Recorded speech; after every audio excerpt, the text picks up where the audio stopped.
قصيدة هجاء بعنوان مجهول النسب بشار. آلت شمس العصر إلى المغيب، فمتى سترحل عنا يا خائن الوطن؟ هلا توقفت وأمعنت قليلا فيما تثرثر وتقول يا سارق اللبن؟ أم أنك مصدق لتلك الرواية بأنك فعلا رجل المصاعب والمحن؟ سأزدري بك وبمقامك المغتصب، فما أنت إلا بهلوانا محركا للفتن.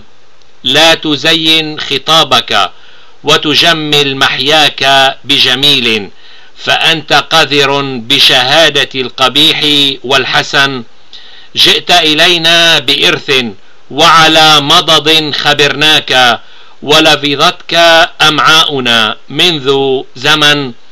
رقبتك أثارت انتباهي بطولها، فأسرعت إلى المناخلية وأحضرت الرسن لتكون طائعا في يد أسماء تسحبك بلطف في الخفاء والعلن.